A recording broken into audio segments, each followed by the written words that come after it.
much, Nick. And thank you very much for inviting me today. I was very pleased to have the opportunity to meet this group. I'm looking forward to hearing some of your thoughts, actually. I'm Fiona Murphy. I'm the publisher for Earth and Environmental Sciences journals for Wiley. I'm based in Chichester. So, right, is this the... I don't know whether it's attached or not. I'll just do that then. Okay, I wanted to give you a bit of a background as to sort of how I got here, I guess.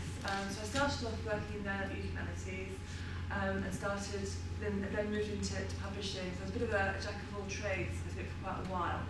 I moved into earth sciences about 9 years ago, because I've been doing that fairly steadily for a number of years now. I first started thinking about data when the ClimateGate hacking event took place in November 2009. If you remember, University of East Anglia, a number of emails that have been sent amongst academics there and to colleagues and research partners elsewhere, pushed in the public domain. No one's ever traced exactly what happened, how it was done, and a number of people emerged looking not very good for a number of reasons. But I was working, and I still work with the Royal Meteorological Society journals and community, which obviously is particularly personally hit by some of the debates, discussions that are going on. And we spent a lot of time thinking about the fact that a lot of the central issues around the ClimateGate scandal were discussions around, well, who should we let see things? If we let them see something, rather, what are they going to do with it? Is that our problem, or is it someone else's problem? If something's reviewed, do you put the review up there? If it's the data, or is it the raw data? Is it processed data? Do you have to put your modelling workings up? Does your software, does that implicated as well? And basically, particularly the climate and atmospheric science communities are still very much at the sharp end of these sorts of questions. I know that there are particularly people in the States that frequently have freedom of information requests to just land with their institution or with them personally. And it puts a lot of strain on people who just like numbers. They wanted to work in science, in academia, wildlife, and they're basically left unequipped to manage a quiet research life without these other things going on.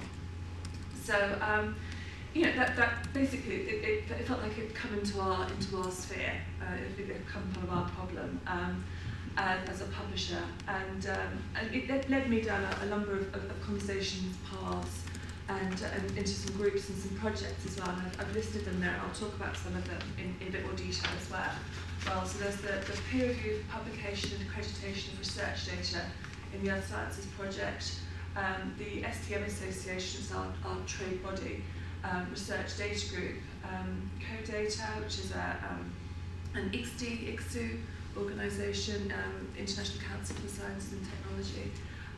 So it's got non-governmental funded, and it does have a number of data ventures.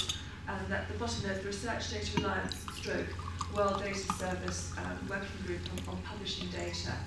So there's a lot of kind of key stakeholder, sort of key entity trying to look at things from a global perspective. And it's all around research data, how to support people getting it out there, how to make it easier, how to make it safer. So there we go.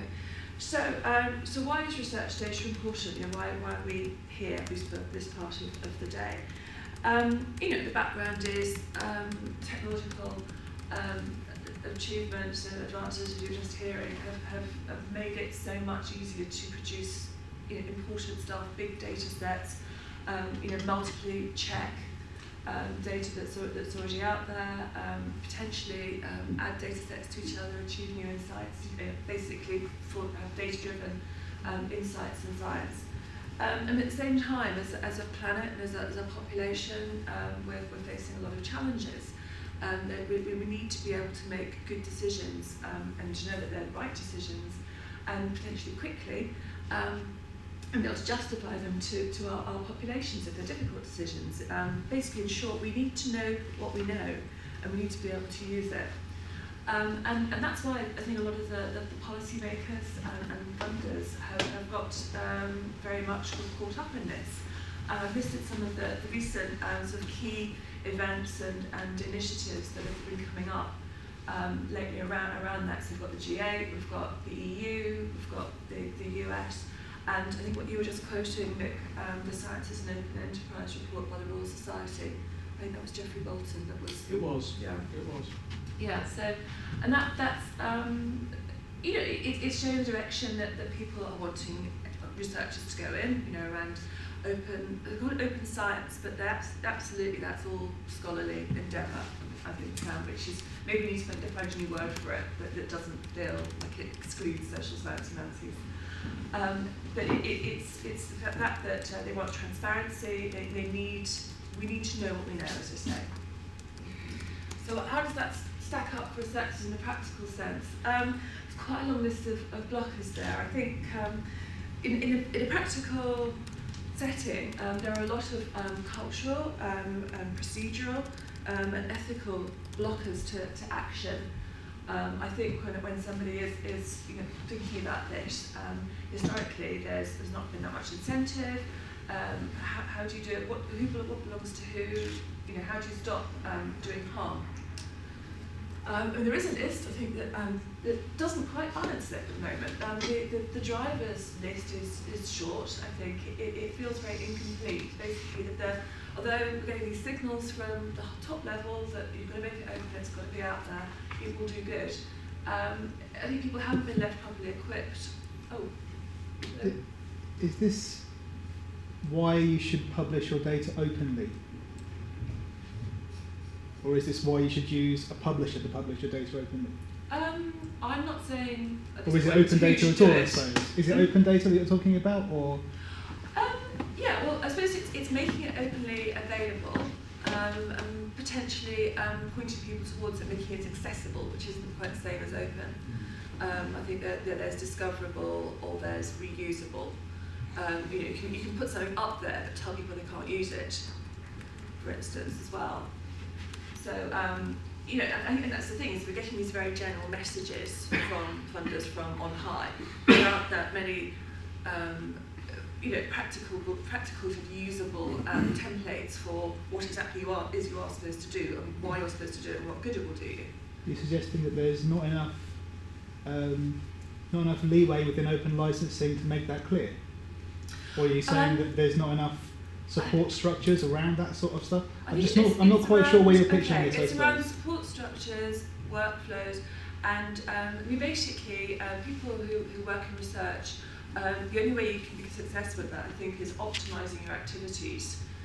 You know, that's towards doing your best for yourself and your students, your institution. If it's not worth your while to spend time doing this at the moment, you're not going to do it. You'll be out there getting your next, trying to get the next bit of funding in, or you know, managing, you know, to get your PhD students, you know, through the various hoops. You're not going to sit down and think, that would be nice if it was out there, because that's what we're supposed to do. But I don't know, you know, but I don't know how to do it. But I'll spend the next few weeks doing, you know, thinking about it and trying to do it, or spending the money to do it. I think it's like it's an ecosystem which hasn't been fully formed. It's a cycle that's not quite there yet. Does that make sense?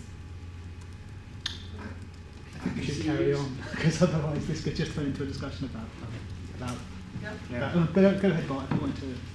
Yeah. Okay. So I guess within that context, then I wanted to draw attention to what the STM Association, so again that's the Publishers Trade Body, has tried to mirror. I think again one of the top level messages. We're working with DataCyber as an organisation which mints DOIs for data sets. They work in partnership with sort of national bodies like the British Libraries as a partner with DataCyber, for instance. So the key messages there is the data should be trustworthy repositories. There should be bi-directional linking. If there's a data set sitting somewhere which is connected with a published article, there should be something to show that at both ends. And it's also it's a bit softer, a bit more woolly. The visibility, it should be discoverable. It shouldn't be hidden.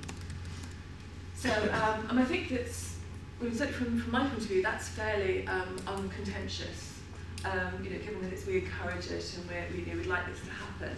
I'd actually quite like to know, does that seem like a fair thing that would be nice to happen, or do you immediately see holes in it? So I go back to the idea of standardisation. So would it be audited what goes into this, or can anybody for anything using their own approaches to doing research? Yeah, well, I think part of it is what's a trustworthy, reliable archive. So I think that's still being decided as much as anything. I think in the UK, if you're funded by one of the RCs, then you possibly, not necessarily, will have access to a trusted, reliable data centre. A lot of institutions are doing a pretty good job, at least in the interim, in helping people manage, but it's still a non-standard situation. And again, it's good words, but when you get down to it, which ones are trusted and reliable, I guess, is the issue. It reminds me of this, the epicentre of the standardised systematic reviews. That's what I was wondering about. Well, I guess a systematic review is a published thing rather than a data set. So that would be published. Similar idea about how the data is collected and the parameters involved in that. I guess it could be. This probably is a bit of a conversation rather than a thing, but we can talk. Or I might answer it. I don't know. Well, actually, we're thinking about highlighting data sets, thinking about trying to push this mandate in a way that's helpful to people by being practical. I then started working with the Royal Meteorological Society on a basically a data journal, which, as you can see, we actually worked with NERC to try and fashion it in a way that was going to be supportive of and further some NERC's own objectives around showing the impact of data, making data more discoverable. Basically, the journal itself doesn't publish data, it publishes data papers. I put a descriptor there at the bottom of the page explaining what a data paper would be. It's kind of super metadata, if you like, which basically points to the data set that's sitting in a data centre. There's a link between the two. Basically it pushes the data set more into the canon. Scientifically, it's not something that people have to know about in order to be able to find. It's something that you could do a Google Scholar search on, and it would hopefully actually show up, and you'd also know what it was you were looking at once you found it. So it's going to give you an idea of what it looks like. So that's a sample article. What we did was we put the DOI of the article, it's open access by the way, at the top of the page, and basically the data set DOI is above the abstract. So even if we're a subscription title, obviously there will be some subscription titles that would have a bi-directional link, it would still be in the front matter, it would still always be free to see that, regardless of whether you're a subscriber or not. So it's very important to show the relative, just the relationship between the data set and the scientific article or the data paper. But we did also put a reference to the data set in the references list. That was partly to make sure that it counted as a proper citation. And it's also with a nod to the fact that the ISI, Thomson Reuters, have basically announced that they're going to launch a data citation index.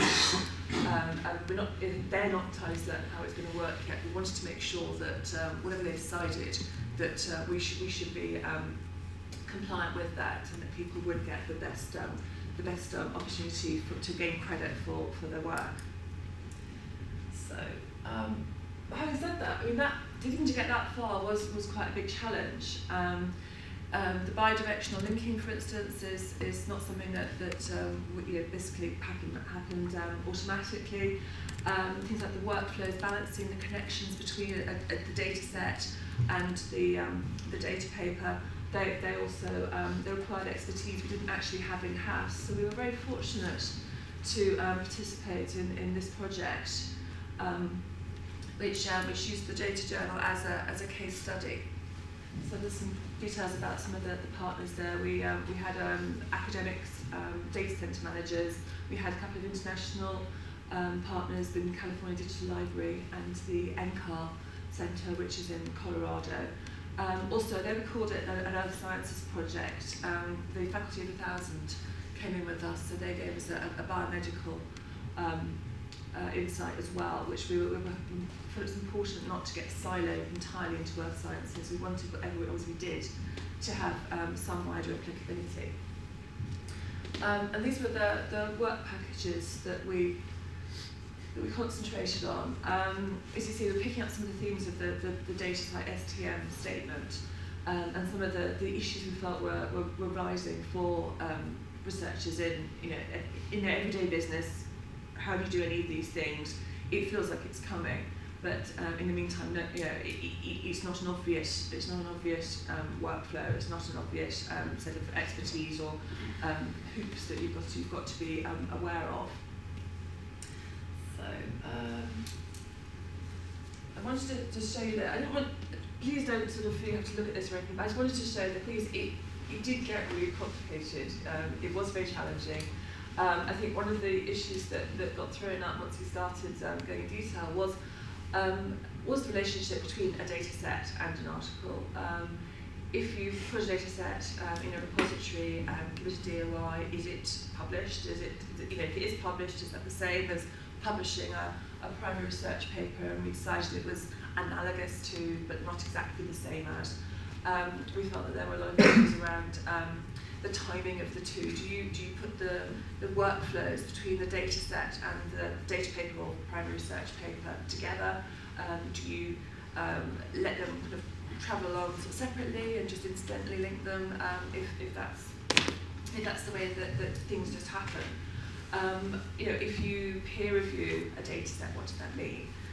If something comes up with a data set that makes it wrong, do you then tell the primary research article? So basically, we had 12 months and 12 people working quite hard part-time. We didn't really feel that we finished what we started to do. And I think we also hit, what was not just a kind of a localised workflow issue. We also felt there was something missing in the infrastructure just massively. So that was the two data centres we're actually working with, and Geoscience Data Journal and the cross-linking that we set up. And I haven't looked recently, but I know now we've got relationships with at least 8 or 9 data centres. So that there's that diagram's already much more complicated.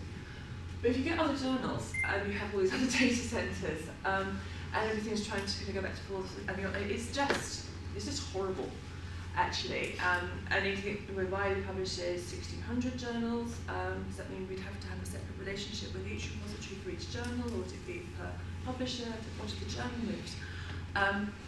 So basically, we've flagged this up to all the people we can think of, that basically we feel it's really important that there's some sort of central registry so sitting in there in the middle that can assess these relationships, that can handle that information feed. But again, we still feel that the need to sort of push this agenda. So as a group, we're actually trying to progress the agenda. Where there's cost actions. People know these. I put an asterisk down there. So it's European cooperation in science and technology. So it's the idea of building networks of people and communities, and it's around again the publishing data. It's around I think we've got 20 countries represented. 3 are outside the EU, and 16, 17 inside. And just trying to pull together as much expertise as possible, reflect out to towards funders and policymakers what the best practices are and how what people need in terms of support. What funders should be building into their grant systems to enable people to have the wherewithal in terms of training, finances, tools, whatever. So just double checking. So I also wanted to mention a couple of other arenas or fora that I think might be either of interest for people to monitor, or you might consider joining if you're interested. Do people come across the Research Data Alliance? I don't want to give you too much information that's already well known. So it's a global institution. It's quite new. It's got funding from NSF and the EU and from the Australian government. And it's about to have its third plenary later this month. And basically it's trying to act as an umbrella organisation around research data, so that people have got somewhere to come and set up working groups and interest groups and actually have a kind of truly international focus, and to think about some issues. There's a marine data one, for instance. So, a lot of people work in marine data around the world, but we're all trying to think, how do we best manage research data in marine populations. There's the publishing data one which I'm involved with, which is looking at workflows again. There's one on bibliometrics, on measurements. There's one on cost recovery, which I'm not so involved with. I was looking at it today actually, in the light of the discussions here, and I realised there isn't one on ethics, which makes me think, well, yeah. And it's something which, again, I was double checking, anyone can join RDA, and then anyone can propose an interest group or a working group. They are aware that they are trying to be, I suppose, not disciplinary blind, but just to encompass and speak for all disciplines that have scholarly research output, data output. So I've picked out some of the poster topics which prove there is some humanities and social science engagement there already. I think it's very much in the minority, and it again might well be that there's a gap that people could usefully look at. The next plenary actually after that one is in Amsterdam in September.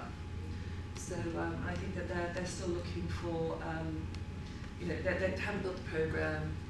That would be a cycle where if someone was sort of interested in looking at ethics and research data, it would be quite a good forum to work with. And again, I wanted to flag up some of these other events and topics that are out there in the ether. So the Side Data Conference is a new conference, which it's an amalgam of CoData and ICSU.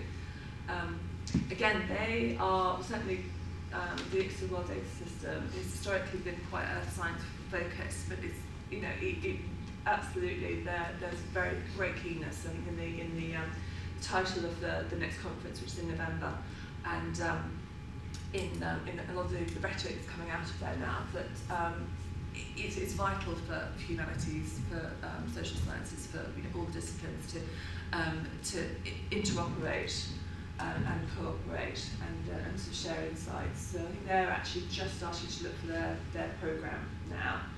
The DCC meeting has just happened. And again, I wanted to just flag up the byline of the subject of that. So the DCC is the Digital Curation Centre based in Scotland. Well, so the locus is Scotland. It is quite widespread nationally.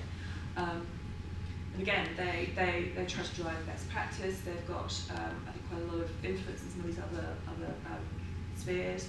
I think they're a good source of a lot of information around management of research data. So that's the next one down is the Information Science and Technologists. It's a US-based society, but again they're looking to be international. That's the title of their next conference, and then down there the SSP is as well as publishers organisation. And again, the publishers are really quite struggling, I think, with research data, in that we can see how important it is, but at the moment we can't make any money out of it. And I think we're trying to so we're trying to manage. It's a sort of a zero cost exercise. We're trying to say, well, how can we manage better? How can we serve better? But aware that we're not going to get any more money, at least not the way things currently work. So, and again, in pretty much all the publishers' meetings that I go to, it's become a kind of a rising sort of issue, for us, and one that we're increasingly engaging with externally as well. So I guess then that's going back up to sort of macro in terms of these are the issues, and these are the people who are looking to deal, these communities that it's possible to plug into or influence if you're so minded. I think coming back down to earth, these issues remain. That ownership of a research data set probably belongs to your funder, not to you. But if you give it away, then it's sort of your IP as well. Who owns the license? The licensing system isn't, for Creative Commons isn't so well set up. They're doing quite a lot of work to try and help. But sorry, excuse me. I think you're doing a real injustice to Creative Commons there. We actually work in open education research and around OERs, and I would say that it's not always that obvious what different licenses actually mean, but in terms of do they have the potential for you to share information in whatever way you want to, they definitely do. I think that's not the problem. I think it's more. So they were trying. Oh God, yeah. Oh yeah. I mean, they're really engaged, and and right. Much progress is being made. I was thinking the situation still isn't perfect, and I think people like funders have a tendency to kind of gallop along in a particular direction and not necessarily think about if you all look the at implications. the big tax grant in the US at the moment, it's been mandated that whatever comes out of that's over $2 billion. Whatever comes out, it has to be on a CC by open license. It's good enough for them. Yeah, but I guess that doesn't work so much with companies. For instance, I think you usually feel there should be more room to make some things open and keep other things hidden in the interests of business information. It depends who's paying you and what your raison d'etre is. I think it is still an issue, although I think a lot of progress is being made, and Creative Commons is certainly very actively involved and are trying to educate us as much as anything, and saying as publishers. I think there's a lot of educating that I'm doing at the moment internally around acclimatising my bosses to, we are going to be publishing stuff that's CC BY. We just are. Nothing we can do about it. We have to become clever, and we have to find other ways of getting money off people.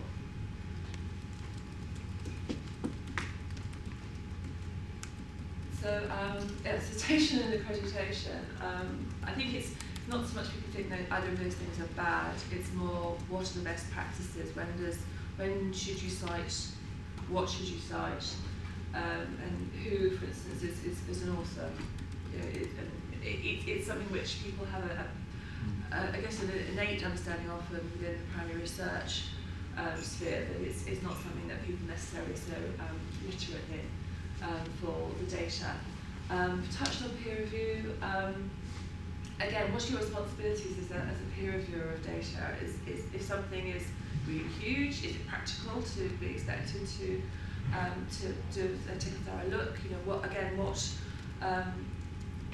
What are you reviewing exactly in terms of, do you have to have the raw set, do you have to have the process data, do you need to access to software?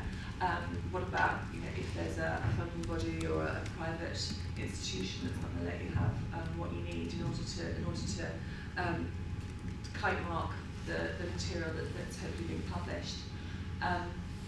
I think standards, that's more of an issue, I think, around community behaviour. Should people try and impose standards of collection, of formats, of allocation of names or labels in order to make things ultimately more interoperable, or should people be able to make these decisions on a project basis? Who makes those sorts of decisions? And ultimately, security. There's hacking, but there's also inadvertent or careless allowing of details to get out. It's, if people are able to make data-driven insights, sometimes it's going to be very personal. So I want to flag up, and this is Anthony Brooks. Professor Brooks is working at Leicester University, and I've been to see him speak a couple of times. He came to speak to publishers for me once, and it seemed to me that in this context it was a useful sort of paradigm to flag up to you, that he makes a big distinction between data and knowledge. I have a moment just to read that. It's about the drivers to sharing. If you share the raw data, on the other hand, the knowledge that you can derive from access to data is the thing that's valuable, and which also potentially isn't owned by the person that owns the data.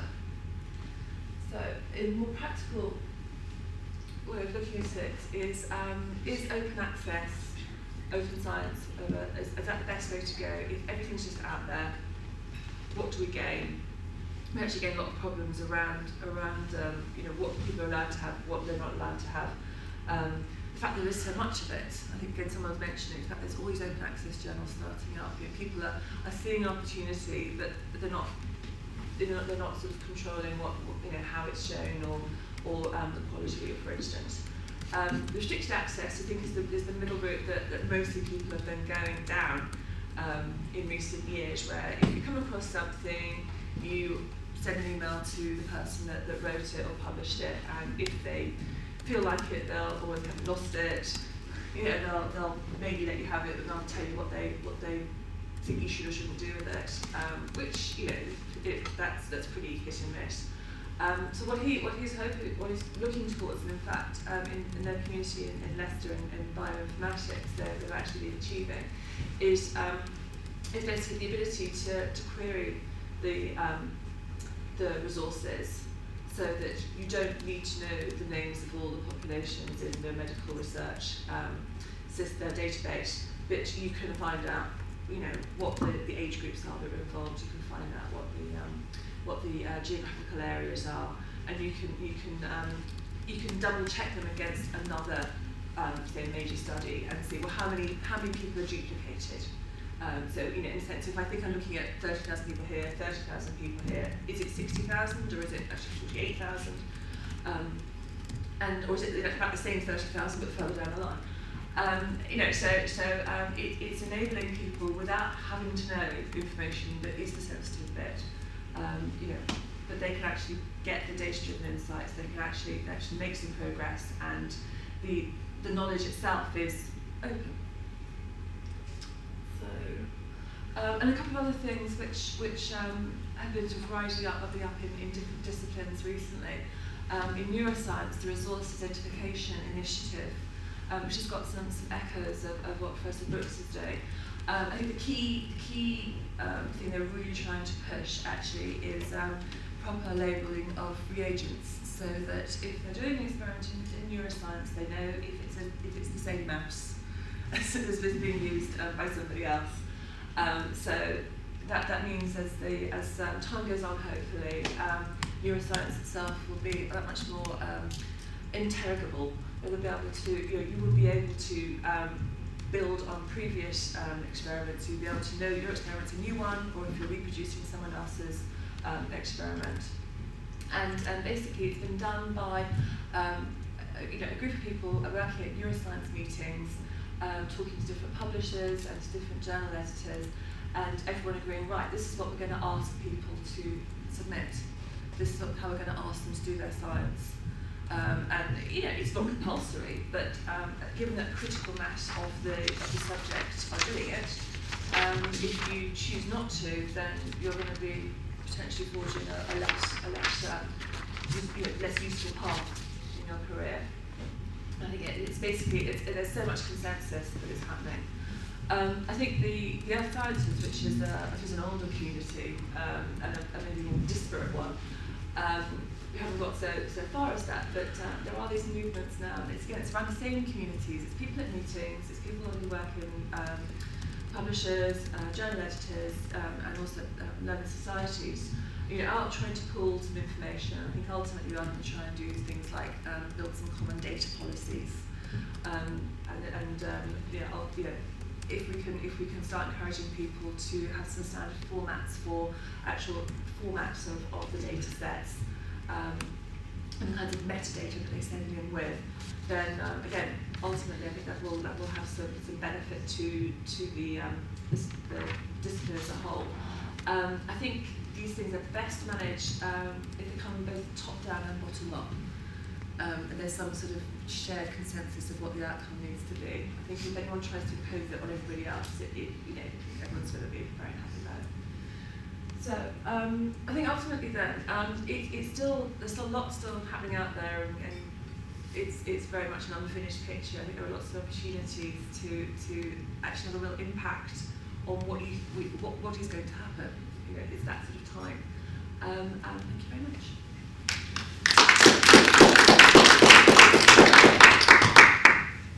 Bearing in mind that questions are the things which stand between Fiona and lunch, there is actually just one immediate question, chair's prerogative, but I want to ask. Publishing, whether it's done by a commercial publisher like Wiley's or Elsevier, Schrineverlag, or whether it's local publishing, even self-publishing, by university itself, is a collaborative business. When you identified 3 collaborators in this, there's the researcher, there is the data repository, or the owners of that, and the publisher. Now, in the event of academic misconduct in a published paper, the reaction of the publisher is pretty well defined. The responsibility the publisher takes upon themselves in sorting that out is either defined by a legal contract with the journal or by a link. Whereabouts do you think publishers sit now, will sit in the future, in terms of, let's say, ethical misconduct with data sets? Or is that one of these, we're groping our way towards it, and the moment we don't know? Yeah, you're right. It's not really so defined. I think it's probably going to have to see some misconduct incidents and then see what seems best to do, and then start growing, developing some best practice as a result. I think that's generally been what's happened. We have, because our own ethics committee, I guess, is COPE, the committee on publication ethics. And all the Wiley journals, bar one, which is actually one of my members, they're opted out, yeah. And so again, if there is an author misconduct incident, then there is a legal department. Yes, there are. I mean, there's basically a whole flow chart, which I'm not aware that COPE has been looking at data sets. No, and I've been flagging it up to them. We have a colleague who's actually on the board at the moment. I guess the thing is, at the moment, we as publishers don't see ourselves particularly as publishing the data sets. That if something's sitting outside our own website, then it's not something we've got legislative ability over. Although I think at the same time, which is something that I think into the curation field is really important. If we're pushing people out by these links to things that they're not on the website, I mean, do we not have some responsibility to people that are our readers that we're sending to places? So I think it's that whole that registry thing that's missing. I think is that part of that role. I think would be to monitor, basically do the health checks on particular repositories, which is also a potential misbehaviours. and also then, you know, if there is an incident or, you know, something, it comes back flagged red, let's say messages and then flagged to the parties that need to know. Watch this space. Yeah, yeah, so Crossref are aware of it, and Crossref do the linking with the DOI solicitations for primary jams now. Yeah. Anything else? Jill, quickly. Yeah, it was just the business of anonymity in terms of data sets. And just to flag up from some of the stuff that I've been reading, notably actually from the publication The Ethics of Big Data, the issue of re-identification. I don't know if you've read about that, but the basic point is that when you have new, previously unidentifiable databases that have become available, and there's a combinatory power, the actual guarantee of anonymity is almost unpredictable. And so there's a paper by Paul O.H.M., I'm not sure how you pronounce it, but The Broken Promises of Privacy, where he basically says, you know, we're getting to a position now that it's almost impossible to guarantee anonymity, because as soon as you compare this data with that data, like a telephone list with, you know, with sort of other information, you can begin very quickly to block people. And I'm just thinking it through because certainly at the university, we have had to make some of our data not available, where, for example, you have like blind people in colleges in southeast England. I mean, as soon as you know that a person is blind and this is their age and they live in XYZ district, you've got them. If you compare it with another data set. And you can do that for almost everybody. And in their book, they kind of point out that, I think it was Netflix, they did a kind of test with the film reviews on, I think it was Netflix. And basically from the top 3 film reviews that people gave, if you add in another database that they identify, you can actually identify 80% of the people in America. So what I'm saying is it's not a trivial problem. No. And so, and that's what I think we were beginning to come to in some of our earlier discussions is, I just don't know where this is going. And I think from the literature that I'm reading, a lot of people are saying the same. Is, you know, I just don't know where this is going in terms of anonymity. Is that, but the problem is, as soon as you say that, you know, I mean, you can't make research data totally useless, otherwise what's the point of doing research? I mean, you know, we want to do research. So how do you make it viable? That's why it's so difficult. Yeah, I agree. And it doesn't mean we don't release the databases, but you know, it's difficult.